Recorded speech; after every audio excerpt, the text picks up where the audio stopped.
wana minga no lobela kokumisa jibe mais abanda ko fin mais ce que le omoni tous un exemple net ya Ken tani tolo Ken ça moni Ken peut un chroniqueur on comprend mais azora courage ya ko sala peut être mission mobimba donc afinga nera soit ferré to afinga nera soit Fabrigas to afinga nera mission moroboy vous comprenez or bango tout baba mission congolais il faut tango lobela ferré il faut lobela Fali il faut lobela Guéranson il faut lobela Ibrator il faut lobela tout baba musicien Adoros Congo TV votre chaîne.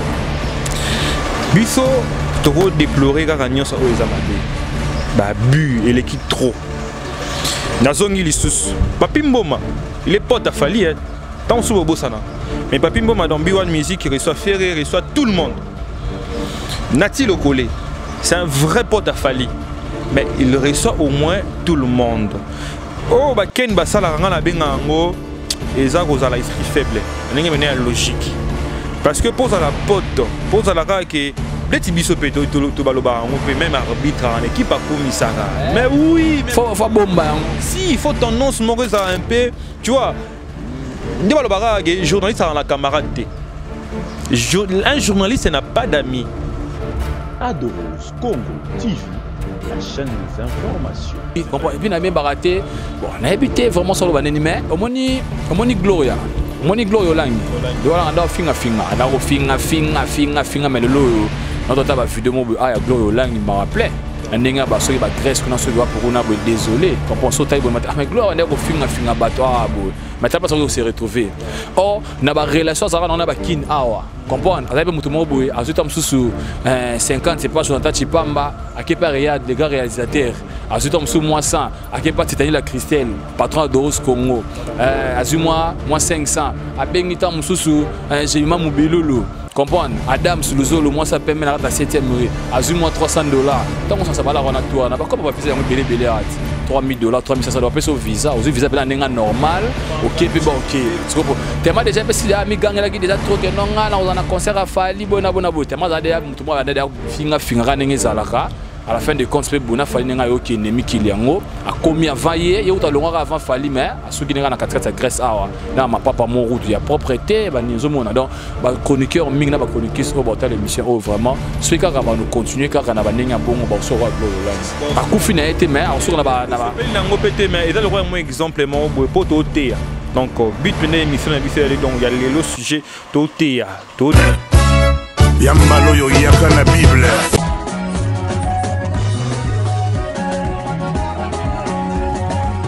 Fabrikas Kyrios, Gujarati, Messieurs des Trop. Adoros Congo TV, abonnez-vous massivement. Parole du maître. Adoros Congo TV ne tombera jamais. C'est pour des informations exceptionnelles. Parole de Kyrios, Gujarati, des Trop. Aïe. Pour mon attention. Simba, attention. Attention. Non, comme ça, tu n'as pas besoin de ça. Adoros Congo TV, votre chaîne. Adoros Congo TV, la chaîne des informations. Abonnez sur adoroscongo.tv.com. Abonnez-vous sur Adoros TV. Juste vous stimuler aussi à beaucoup goûter chaîne Ovi. Adoros Congo TV. Adoros Congo TV, votre chaîne. Adoros Congo TV, la chaîne des informations. C'est ça que non, actualité est à côté Morobo. C'est que ok, non, t'es pour, on peut ça de tendance côté Morobo. Donc vraiment, si j'ai à émission Lilo Yangwana, on profite un peu sa motte et pas il y a Rodolphe qui tombe à l'IPK Brésil, place à Zali, n'a pas une émission, sans oublier dans la grande dame de Londres, Yansimine Mianda, grand pote mère, toujours Licolo. Il y a son bengi, dans mon moment présence il y a Alex Mbouini, dans quatre Londres PKK. Vraiment, Nazana Scotty, car on est dans le bac de l'émission. Scotty, bonjour mon frère. Ouais, bonjour patron, bonjour.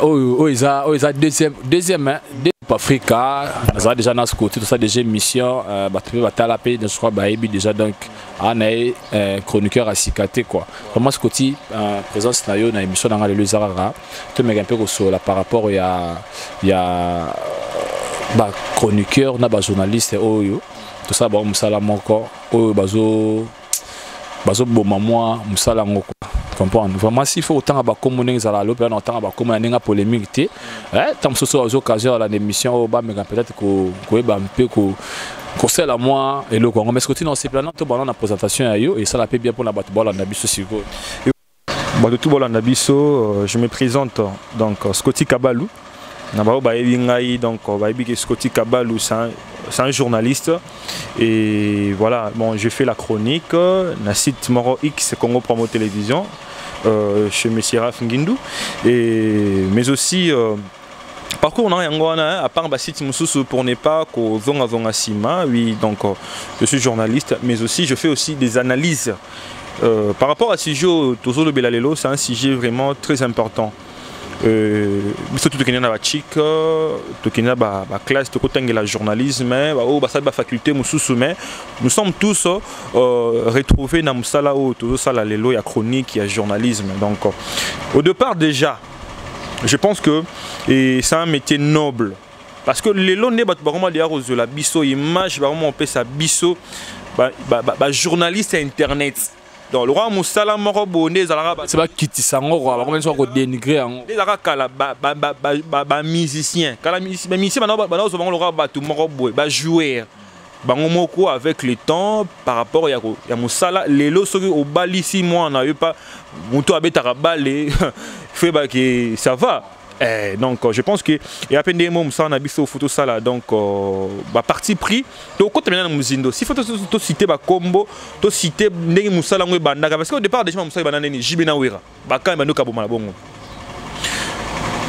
avant jibena wera to yi ba rancune ezara nango moi na ndenga banini tout le monde appelle papa nani le fait taboulei na le franco papa franco tu vois ba na pe ko sala pe de jar ya banini ba polémique wana mais tant yo ya na ndenga jibena wera évolution média comme kota on a vu jibala qui tenaï voilà il défendait JB c'était mon vieux Djoka Kabengele et puis quand on peut avoir avec tout le monde qui Zakari Baba c'est donc tiraillement on est bandit de Yawana donc tant que bandit de Yawana et biso peut te na sima ou internet quand on est bien internet peut babu les kebele donc c'est un peu ça vraiment donc ce pina na megozo en moi sima malgré tant no lobby JB Djoka Zaki ming na tendance à JB et Zakari Zaki ming na tendance à wera mais eza tenetile le moni siko le zanini o moni tango Djoka Zarawana ming na lobela ko kumisa JB mais abanda ko finga mais ce que le moni tous en exemple net il y a Ken tani c'est le Ken ça moni Ken pena chroniqueur vous comprenez mais azora courage ya ça peut être mission mobimba donc afinga nera soit ferré to afinga nera soit Fabregas to afinga nera mission moroboy vous comprenez or bango tout baba mission congolais il faut tango le bela ferré il faut le bela Fali il faut le bela Weranson il faut le bela Vibrator il faut le bela tout baba musicien so tango déjà chroniqueur le rôle Ken Piana à l'équipe na TV pour que ça l'émission mobile pour afinga nera ferré déjà bato mona poto na dans ba monde entier bato ba na internet bato maye les bazar wana bato ya ndenge afinga Kofi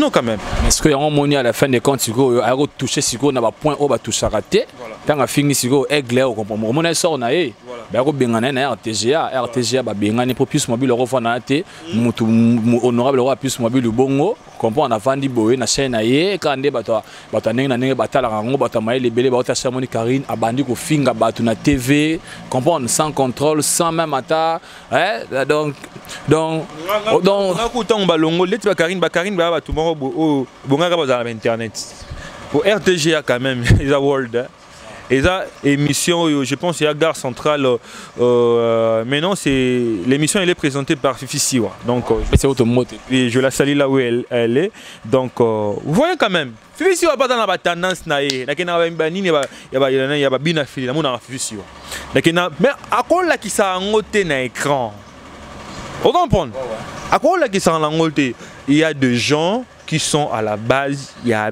ba baby stipena musana biso bazali pi baola na biso bazali ba musupi bazi opportunité kala baraka chance le repas mbappé pas kenemi ki lipé on comprendre ngas que l'on a comprendre les années au moins ce que ba chroniqueur ba massa ba chroniqueur au ba sala musala au les années bazana pour ça peut-être il y a voyage ana pour ça peut-être il y a le moro boé ana pour ça peut-être il y a nete na benga au gaz sonini mais ce que moni pour na gaz nete na musala ici on a des formes personnel comprendre yebare loro sala yebare loro lingi au mona que non nzamba ko tchalo boko au mona o kindelo lo msusu et ça on aura été pour peut-être zo makambo batanga ko mona soneni fo leka na bana ko inciter n'importe quel mutu na ndengo lingi comprendre et puis na bien baraté bon na habité vraiment sur le baneni mais au moni gloria moni glorio langi dola anda finga ana ko finga mais lelo notre taba vidéo mo ya glorio langi m'a rappelé ndinga ba soki ba Grèce kuna soki wa pouruna bo désolé comprend so taille bo mais gloire anda ko finga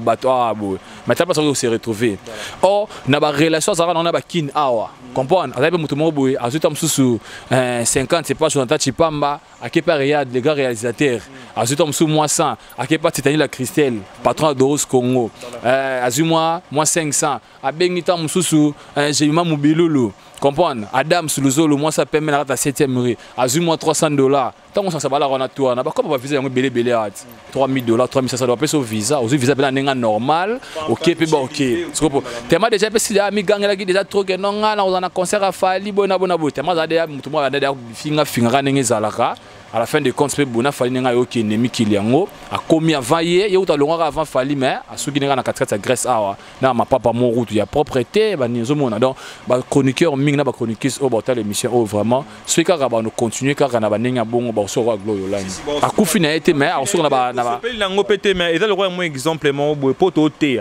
donc but pendant émission na biso donc il y a les sujets toté to déplorer ba makambo na bien té vis-à-vis à médias vis-à-vis surtout internet YouTube et bah Gloria moi je pense que il est parmi génération je crois génération toi on est presque génération moro bina ifasik banzela moro parce qu'on se voyait. Donc méthodologiquement na pour pétali déontologie na biso ngala comprendre nga tenda ngena ko kota mwana ba rancune ngana na batu belé ba soutenir ngai bana mikili wana moni maman polyglotte depuis Londres donc bonjour maman donc maman Fatou la polyglotte na moni masalanga tsa Wilson Pambou sans oublier mon pote aussi lui c'est Freddy Lunga à Paris. Ce sont ces gens là-bas bon ba bisanga Scotty dans ce que tu fais on a besoin de polémique. Les lots journalistes au sein d'internet. Lobby de papa arrive manger à la prison. Tu prends un gars au sali pena au sali. Ah la diffamation chef de l'État. TV tala bando kanganesco na minitolo. Justice yemoko ministre yemoko a BTCT. Donc aucun lomo lo ba sextap. Et sur la mukuna. Bon ça va c'est que ça pour na bui ya bato mususu che pena mbano nango do betelo mo bongo pena na mbano no pena ya bien te que non ba kakolela o ba kitete so betelo pena 10 ans faut beta pena 10 ans au consommer pena 10 ans pour après 10 ans au bima ozuma mayele était yo et puis ata na ndenge ya nenga ba internet wana ti avec le temps na ebi que non avec Yemoro notre président de la République Félix donc quand nenga me maman nenga bien et comme appelé que non au sali émission avant que mission na ba côté il faut les gars et les gars na service moro boye ba tali on a nous on comprend après les qui moi les ala bien on comme ça été à bateau ba genre on ba grâce mbisi pa mona ça be mission moi trop bête moukier comprendre be mission peneza nga moitina ba bêtise trop ba kofinga ba do ba kofinga mo ezanga ratina comprendre moi téléphone non mon boya téléphone intelligent dans ta maison tu prends ton téléphone on réalise une mission tellement YouTube et elle a une plateforme Moroboé pour tout le monde. Vous avez mis son tché. Ben, monsieur, et ça, on a téléphone, ni déontologie, à préparer mission T. Donc, il est là et il est caca. Donc, venez comme un rabongo. Et elle a pas mal. Parce que l'Europe peut pas bloquer ça là. Tout le monde a battu belé, bah, YouTuber, après, bah, en Europe. Moussala, tout ça là. Et ben, on a poto. Tout là, on a journaliste et youtubeur, on a TV5, on a un peu boé. Bon, respecter ça, métier noble. Notre mission est d'aller former Batou, former Batou, former sous Batou. Dès que minute on est en train de former des gens. Batou tom subana li bungi. Peut-être na maloba oh patron bonjour lobby ne maloba oh ngana lobby et cause que ça va tout se orienter bango pe dans le chemin. Donc toi moi mboko na biso za maman belé tant que biso peut servir mboko na point na biso te banin to sala pour na mboka. Voilà. Quand on est Scotty Kabala lobby na profiter pour na baxamo mukie na bi ke ba te belé dans l'émission ming bozon na cadre polémique. Comprends donc bosala émission kaka mpona bocité bona boto ocité na ndenge ofinga te mate ocité par rapport à ya ndenge mpe bappel na bamessage mosusu mpe ndenge ekotaka par rapport a bato kaka oyo baza na connecté na ndenge bainternet wana donc bino bachroniqueur bino bachroniqueur ya kine donc bino bachroniqueur ya kino bosala baémission na bino kaka mpona bofingaka bato oyamba musicien tel otunaka yemaka musicien tel po yebi keno akofinga po ntango akofinga yo sali bosali boye totalaka nani répétition moko boye soki ya Karine ayambaka soki Ferré azofinga soki Fally na Kofi Karine Mokonzi azoseka na ye wana eza subembi wana eza lisusu bémission te wana komi solo te wana ekomi makambo ekomi disons bacomédie so okutotie babiloko mpona internet on te zappe même pas 1000 vues okotisa bozwi comédie boye na osala ndenge ya nido ekotisi sikoyo mwa bulu yeki donc bulu yeki ekotisa ndenge ya YouTube vraiment na profiter na occasion napesa mbote na sonaye ndenge za la kaka wana pena bureau na ngai star lobby to remercier un peu peut-être ça peut-être suite comprendre suite ya sujet au là dans l'ona scoti mais s'il faut to féliciter quelques musiciens oyo ba émerveillé biso ces derniers temps là on a vu musique côté Fally à EP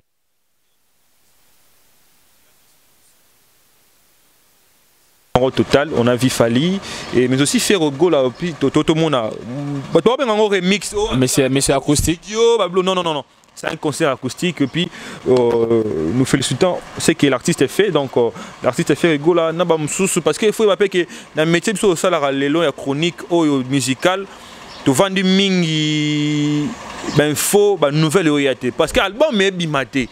Tout le monde a vu l'album naïe, au piste naïe, abomi na rose là, après coronavirus, m'embrouille les cas parce qu'il a englobé m'emboutu, quand il m'emboutu, oh kingani donc, et englobé baba, actualité nyonso. C'est pour cela donc nous encourageons artistes oh et bello tout le belara donc tout comme avec famille, tout comme master avec bango nyonso, mais aussi photoyer bapé que non musique na biso pe les lopé relève, tu as besoin de relève les lots. Obi qui va vivre musicien au Tébé à Kalakala, c'est des gens qui prônent dans la musique. On va que le rap figure emblématique. Le lot baté.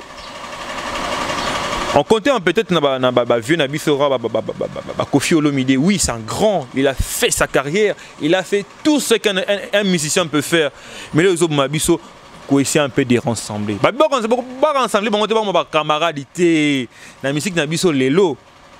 Et l'opé au mabango parce que orgueil on nini bakomi kitisa mama ba momi alingaka momi nani nani je on a vu chaque congo ça une émission abi lo zo ma ministère hors caméra et lo ba momi alingaka momi nani donc pas trop bourgeois obi ngana to abo soto weli mama momi OK moi si na ngai yo kena ninga papa ah to kuta to sola boy Bosole Rosalara. Rankino a peu d'arrêter. Rankino a momi vraiment. On est à Tisuka. Donc faut aussi là, soit mort fois d'ailleurs, soit mort fois à Nengi Morobo. Et puis encore, on remercie sous ce que tu parles l'homme a causé on est bien un affaire rigolo là par rapport à bord on a vraiment ça va et puis Fally pour paper ba coup de chapeau yo bigara donc aigle n'est pas bien Fally aigle par rapport à quoi mais aigle n'était hier à l'écolo au-delà de tout le monde qui est invité pour moi et puis Kabosé ba beti acoustique ouais beti acoustique donc au moins ça là moi bien parce que il ça là ma bigara pour il faut rendre moi ba comparaison monsieur ça là té Nathalie lelo na chaîne mo bona bati acoustique mo Fally abeta qui bati à Ferré bati à Cabo ça bien non beau voter ou acoustique tout ça acoustique soit bilo on attend ba voter bien non nina ça Olivier Timang faut y faut y comparer ça comparaison nini il a fait go là c'était quoi c'est un projet peut-être avec un producteur avec son entourage bah ça y est acoustique donc c'est un truc très bien préparé par contre celle de Fally c'était quoi il y a une COP 23 climat banini climat mutunde zalaka la COP 23 je crois qu'il y a en France donc sololi il y a un moment où un peu faut adoucir moi mité mon batuka ndé zalaka on a fait appel à Fally Ipupa. Fally Ipupa a été accompagné par Olivier Timanga. On a vu ce que Fally a fait. On a vu rien qu'avec son guitare accompagné de Olivier. Donc, il fallait Olivier lui accompagne, la voix, un peu la guitare, mais ils ont fait quelque chose de très magnifique. Tous sont des Congolais. On n'a pas besoin de comparer. D'abord, comparer dans la politique. Et puis, la polémique, c'est Bazurara, pour Nathalie, il y a Ferré à boire qui Gez, et pardon, à boire qui innocent, à boire qui innocent, Balume, à boire qui héritier Wata, à boire qui binafilé, à boire qui souna, Moutoumon, la bossa nyuana boana, à boire JB. Maintenant, na yé siko na page à commentaire wana na otala, comprendre? Vraiment, bonjour chef, d'abord comprendre que non, place aux arbres, moi trop en beauté. Et puis, il y a un bossana, qu'on félicite Gez Mawete, vraiment très sage qu'il est, très intelligent, le sous vraiment, on a profité un peu sa moto, il passe à Zala, puis là, tout le monde sage. Comprendre. Les lots musique n'a biso et comment on est à quand? Bon, t'as la biso à quand Fali, pour ça tout n'y Fali pour pas. Biotuni Ferregola, biotuni JB, biotuni Kofi Olomide, on y est. Oui, parce que pour mes années, moi, ça va tomber Gez, Gez a bini, parce que Gez a bini, mais total, il concert, il y a ferré acoustique, naïe, à bois qui yote, à bois qui batoumi sous abino, et ça prend tu sais belé. Ferregola bois gang à monter, Ferregola, monsieur belé Ferregola bois qui était. Et ça se fait Ferregola bois qui n'est tinga Gez m'a été échanger le monte, échanger acoustique à faire nani, et échanger n'est tinga Gez m'a été nani. Monte à ça vieux, à ça la musique bien, tout concert, comprendre, alors bien normal. Et ça l'est bien parce que Moutouana a posé la question dans le cas mais n'a pas tremplé mon roboé pourtant on déconner comme que non fallait monter le rôle là Gez va pas ça tendance genre on a fallait des moutatini Gez va ça nini on a rebelle au moment boé tout à la paix tout voler ba face télé lo on a c'est na sagesse ya Gez Mawete parce que biso ba chroniqueur to rosani to on a le moment to on a besoin to bimisa ngo pour to bimisa invité qui ce soit de polémique quelque chose de cacher de vie personnelle, on a besoin de bimisa. Faut d'avoir ce qu'on a façon de répondre. Dans ces pays-là, on a Gez Mawete sa façon de comprendre différemment. Innocent Balume. C'est un jeune, un petit frère Nabiso. Pour Lélo, la musique, il est là. Petit, c'est problème. Il est petit. C'est un star Lélo. Parce que il a prouvé de quoi il est capable. Ok, Moussikate, dans les 2 dernières années, chant il va bloquer au Simimbo qu'on a vu sur Nzembo international, Yopé peut-être c'est la plateforme. Franchement, donc ouais. Mais quand même de son côté, pour répondre à un message, on n'a pas tout ce peut-être au moins on a Adam Boé, Adam Mouana. Les lots parmi bateaux, ça déjà ma musique. Bon, on a besoin pété. Mais le minimum de respect. Quand tu as la télévision, tu dis quoi? Exemple, mon vieux papy Moma te pose une question. Faut savoir une façon de répondre. Ou répondre nini. Bateau. Moi, je te dis, j'ai zappé des émissions d'Innocent Balume. Sa façon seulement de répondre. Mais Kolongolara à partir on a artiste mon asipirane déjà makasi. Nakamo bango balandara presque des émissions mingi ya papi Mboma. C'est un provocateur. Mais sage. Je crois peut-être émission na Gez na papi Mboma. Je crois que tu as 10 émissions pendant Mboma avec pendant que non lelo. La toute dernière émission qu'il a fait avec Binafilé. C'est puis la bonne émission na Binafilé il papi Mboma na bangara micro na bangara caméra oyo. Donc la question c'est tout dinga donc répondre était c'est simple au lieu de créer ba rancune ba problème na ba collègue na ya musique donc vraiment sans commencer ba mot faut féliciter ba toka ba Robino Mundi Boana pour abeti ba misu na misu et kangi ba fali pour wana ba beti ba je crois yeko tout donc yeko fali pour ba ko ba côté pour déjà ça va ba bina filé ça va comme oui que Robino auto pour cracher lo mon buena par rapport à son vieux Ferrego là to yebi yango biso totalango quand va tourner à lobby ma ba vu les lots six à l'équipe Ferrego là omoni pena vrai disque côté pardon na kato di omoni na nenga mabete quand tu es au solo là bato tout baby que non besoin n'engaza boza na ni pour o anakuna comprends donc ni pour o ni pour ni donc naza ni pour ni contre donc ils a pour na repesa ba makambo ozo salama on a faute c'est faute on a raison alors on raison na omoni Ferré c'est un grand musicien Azad doyen par rapport à Robinho. On dit déjà avant Robinho à sa l'émission on a déjà fait sa émission le premier. Vous comprenez? Déjà Ferré na acte posaka na émission Bon, mais acte mon bien. Une question à Robin. Et au retour, Robin Opé, dans le même plateau, Anna, Robin. Bon, on a habité sur. Bon, quant à moi, dans mon place, Robin a manqué faire. C'est ça, juste. Robin, le bar, juste que. Un venaye faire go là-bas, Yamba et Awa. Bah, tout n'est pas ramonanga. A quoi qu'on le bar que, on a petit nangaï, avec ta musique, n'est bien tout. Bien que la mon minte mais moi ba quelque chose au anga na nango faire ayebi on repère ko ba moi bien ngasa ngape bien kada petit mais ce total na ninga ba vu on comprend papa na ye na beta ba vu ko le kai on est insulté et puis na ndibite que no faire ninga za bongo à considérer qui nani maloba Robin na genre insulte ezaka ka batu o balanda ka ba émission wana nde balinga ko exciter ba bilo mususu comme ça ba tinga ba tension entourage. Je me rappelle Kofi Olomide sur un plateau de télévision. Tant papa n'a Kofi paix à son nom papa Charles. Il a dit Fali Poupa pour Aya Akoma na matanga place matanga ezaki na Montfleury. Abi Fali ayebisaye. Na kutani na bitumba lelo bitumba pona comme si que za donc bato na bango balinga ité na ya awa. Donc dans tout ce monde a bingi entourage de musiciens Kandi Boumaka. Yango na sepelara. D'abord orchestre oezalara sur l'équipe au fingi mutu faut pas suspendre entre autres orchestre Fali Poupa quand tu au fingi ba senti que au finga qui tu es suspendu. Peut-être pas suspendre orchestre mutu les télévision a été Merveille Rambo. Na to benga Merveille Rambo avant mambo ba Kofi akoma mambo yaki na justice.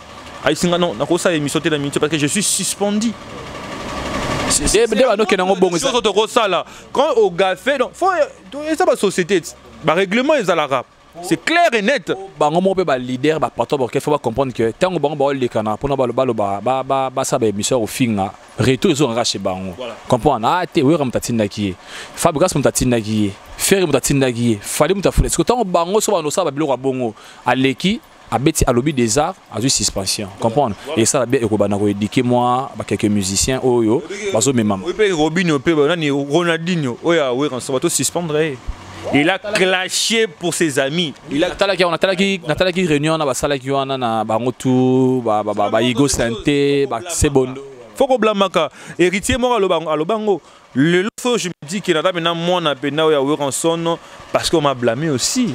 Balingaro mingi oui, quand on aime aussi, so muto lingara muto olinga muto na mingi so dérouté quand même faut blâmer. La blâme ça reste la seule solution pas musicien oyo à que au-delà il y a un règlement d'ordre intérieur.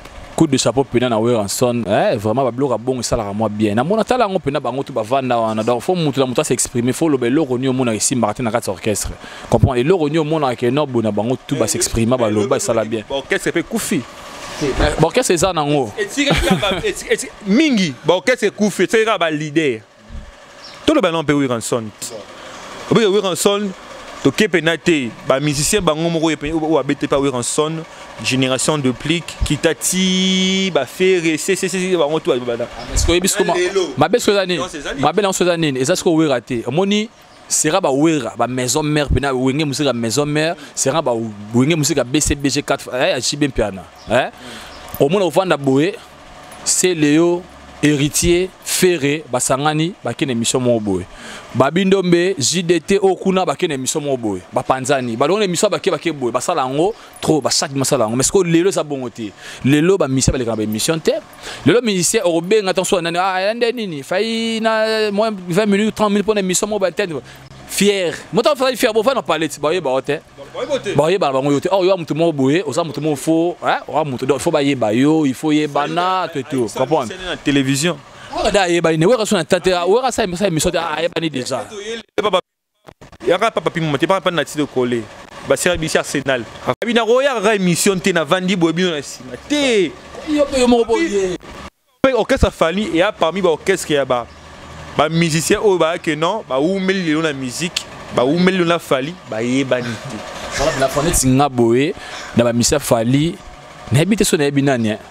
Batana na yeba ba kanza banani na ba animateur peut-être masa utake pas dakumuda oyo nde na yeba kiye au moins wanini vous comprenez mais il faut vraiment ça ba effort wana rouler kanaka ko pisa moi ba information par rapport ya moi par rapport à orchestre na bango quoi et ça la moi et puis il faut retirer au ça ba miner ba musicien comprendre bino donc bino boy dara biso idem que biso to dara donc eza réciproque comprendre donc il y a un endroit moko parce que botika ça ba minene tant on est journaliste so benga yo tant so pour na mo interview moko boy osali minene comprendre ça li fier ouais maramna yo comprendre donc et changer nangolo moko te on me ça que non bozo dina mais ce que lo mususu pe photo lo ba o eza peu important moni so qui sous musique ya Congo ezo kita c'est par rapport au moni innocent na force gaz na force so innocent na gaz ba ça c'est ba force ba ça eloko et ko beta pe lo mo be mettre so ndinga Nigeria to ndinga mo Côte d'Ivoire to ndinga mo aboye comprendre batali kuna bonani maestro boba so betelo mona Robino Mundibu vous comprenez force maestro Robino et pèse lo mo boye et pèse makamu to ndara honneur rara ya musique ya Congo ah nani Fabrigas nani Robino banani ba congolais comprendre il a ramené l'homme il y a ignorance mo boye orgueil quand on orgueil paix bon orgueil yoraka c'est quoi l'industrie musicale musique na mbongo tout le monde on a stage kunati basola thème va côté studio abeti ba mais il paraîtrait nani wata boss ba beta ba mona na fali est-ce que c'est vrai? Là, je ne suis pas sûr de cette information. Ça reste une rumeur jusqu'au... Héritier na fali. Nous encourageons. Mais on encourage comme idée peut-être. C'est le habi. Héritier. Aye mana falit. Mat. Héritier pas manangat. Parce que chant oyo. Héritier mana fali. Ba compenser la ndimo ngana emane héritier au moins o anga beta o fa ba emana fali au moins o tatanazi ndenge zala héritier ozo emana fali et plutôt héritier emana fali za kumba et o so emana so ya single so album parce que o emana na sele za générique beka rumba pe tout c'est la comparaison ko pour cela ba beta o tatanazi mundu zala d'accord nango et simba on comprend a beta o enzami nzemba et simba so enzami tout la Tangelanga une chanson de Céléo critiqué par l'homme soutien. Une chanson, je dis chanson rumba de Céléo, son featuring où ça a succès. Là franchement, n'habite pas où Nzami Nzemba, na bord habite. On va crier à Céléo et tant que animateur où ça a succès. Ils a plein.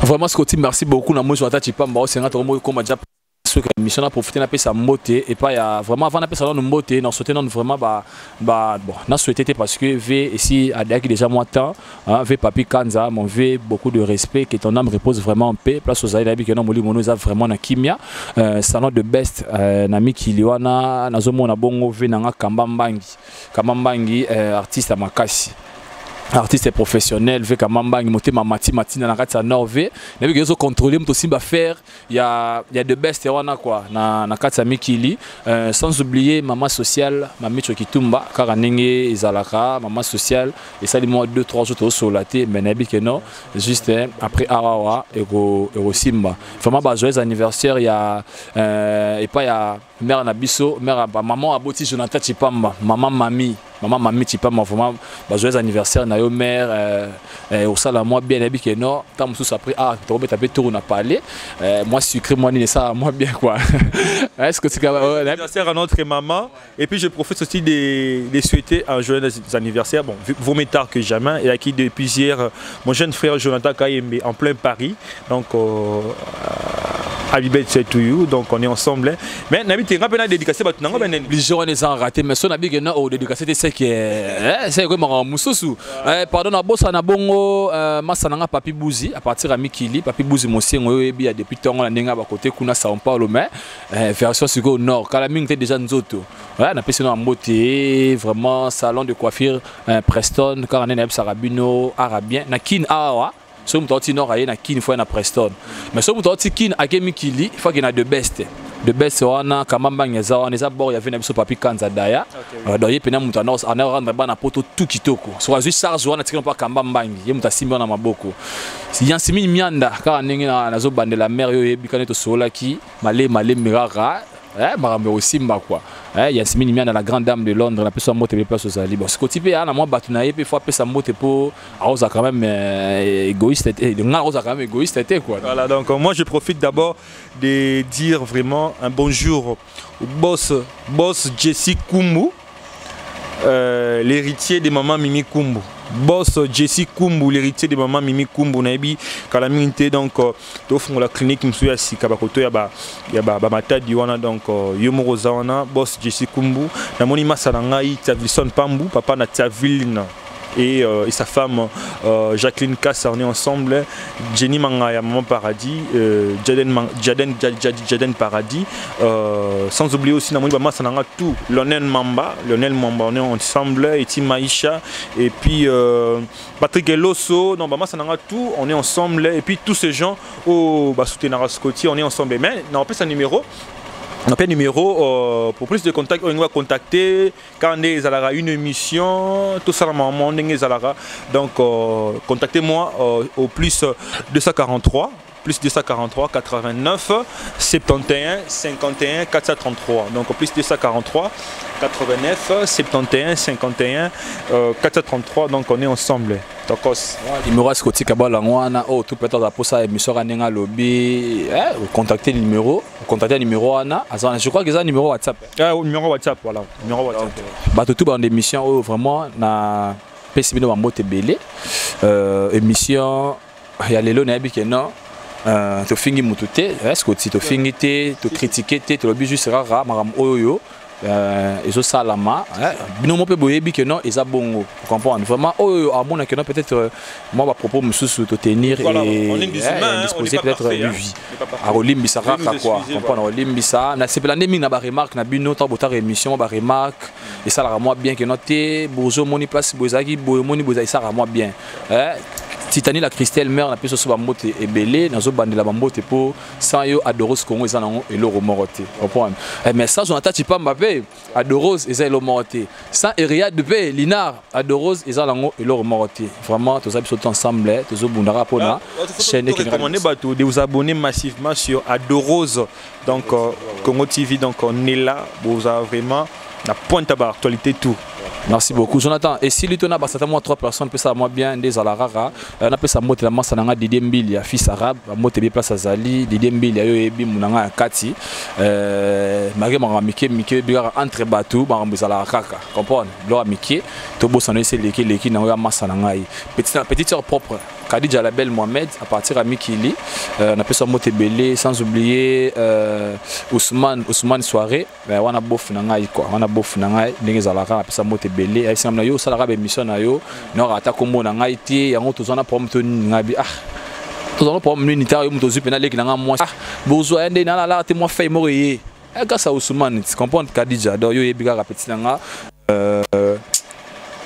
vraiment là c'est la na trop comprendre des grands temps la prise j'adore arabe en pour yo ouais marabandule man te on a bien bisoté donc Scotty yo et qui n'a pas de père quand même qui n'a de père yo ebiga mesko na biso la télévision biso sko photo lo bela ngote comprendre bien que ba caméra ba songi mais to tsika bandule man ba ba ngalo bela ba maramo Alex Mbouini veut dans 4 à Londres contrôler ba faire ba ngoto na bikina ba déjà d'accord na yo Alex Mbouini donc ba mote be place aux ali Scotty na sisi nanga déjà donc so basata comme mère na boki mère te mère nanga te bon madame c'est ça madame a parlé non toi divorcé elle a divorcé dans la nanga yi moto pas maman tete kayembe donc voilà donc Salvador Amaya à partir à Brésil après son mbote belé yo biga ramasa nanga yi million de la presse yo biga merci beaucoup donc ciao Papa Falcone Yambalo yo yaka na Bible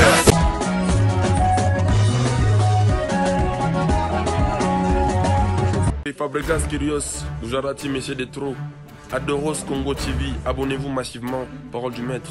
Adoros Congo TV ne tombera jamais, c'est pour des informations exceptionnelles. Parole de Kyrios, Gujarati des Trop. Aïe. Pour mon attention, Simbaote, attention. Attention. On y est, non, comme ça, tu n'as pas besoin de ça. Adoros Congo TV, votre chaîne. Adoros Congo TV, la chaîne des informations. Abonnez sur adoroscongo.tv.com. Abonnez-vous sur Adoros TV. Juste vous stimuler aussi à Bogoté, chaîne Oki. Adoros Congo TV. Adoros Congo TV, votre chaîne. Adoros Congo TV, la chaîne des informations.